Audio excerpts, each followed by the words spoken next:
On a démarré le scalpage hier matin. Donc en fait, ils avaient deux tracteurs là-bas. Et un qui est équipé avec une machine, c'est une sorte de gros rotor, c'est un gros scarificateur. Nous, c'est ce qui va nous permettre en fait d'évacuer en fait la matière, la petite couche de surface là, qui encrasse le terrain. Voilà. Donc c'est une opération qu'on fait par passage successif. Donc on fait 4 ou 5 passages, voilà, tout en enlevant à chaque fois des toutes petites épaisseurs.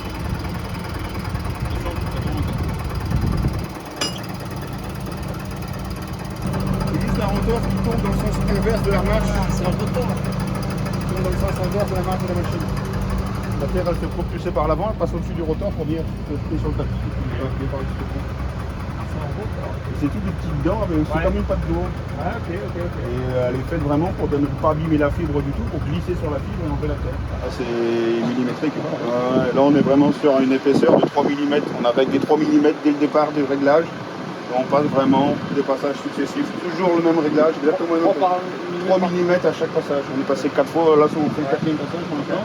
On sur une épaisseur de 12 mm, on va s'arrêter à ça. Ok. Après, sinon, on est trop bas par rapport à la fibre. Après, on accroche le tapis du mixto qui est en dessous. Ok. Donc, une fois qu'on a ce réglage-là, on s'arrête.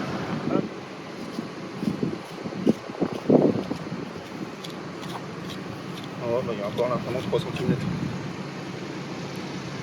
Là, je suis sur le fond du tapis. Donc, il nous reste ça encore. Ok.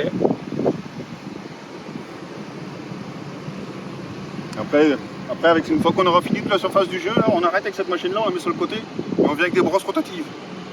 Il y en a une, c'est tout des brosses à plat qui tournent dans le sens à chaque fois inverse l'une contre l'autre pour vraiment essayer de déloger. C'est même celle-là, c'est encore pour essayer de déloger le peu de feutre qui reste.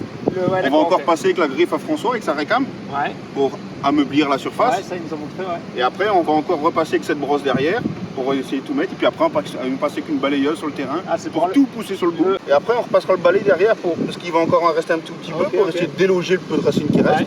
Et après, on passe avec une balayeuse pour tout pousser sur le terrain. Puis on ramasse la main. qui reste quand même. Ça c'est du gazon par exemple. Ça, c'est du gazon, ouais. De toute façon, là, on voit bien que c'est la fibre synthé. S'il en reste un peu de gazon, c'est pas gênant. C'est pas méchant, mais. C'est juste de virer la couche de feutre. C'est surtout le noir qu'on essaye de chercher à enlever le plus possible. Après, on a passé une autre machine donc, qui nous permet, nous, d'assécher la surface entre chaque opération.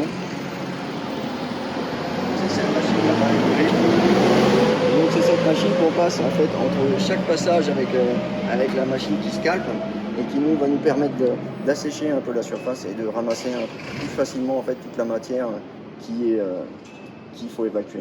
Donc une fois que le scalpage est terminé, ce qu'on fait, en fait, on va ressabler le terrain donc pour compenser toute la matière qu'on a évacuée et retrouver en fait le niveau qui est préconisé en fait pour la fibre. Donc on laisse à peu près 2 cm de fibre apparente et après on a une opération de décompactage parce que bon, le passage, la répéter des machines fait que le terrain a un peu tendance à se compacter.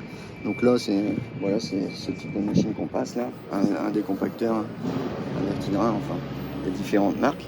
Et ensuite, on va incorporer la matière organique et semer le terrain. Une fois qu'on a semé le gazon, nous on va le couvrir, on va le bâcher avec du pétran parce que on est dans un environnement où il y a beaucoup d'oiseaux. Donc pour éviter les pigeons viennent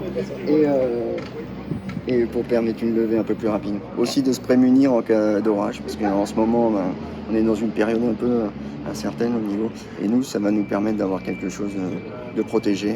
Voilà. Déjà on attend que ça lève et puis après dès qu'on voit qu'on peut commencer à attaquer en fait à rouler le terrain, à tondre, eh ben, on va l'enlever. Voilà. Nous c'est calé pour qu'il revienne mi-août. Voilà. Donc on laisse le temps en fait au gazon vraiment bien s'implanter pour pouvoir bien passer la période de préparation, la période hivernale. Et voilà. Ouais, au début, on va avoir pas beaucoup plus de tonte que d'habitude, mais ce qui est important, c'est de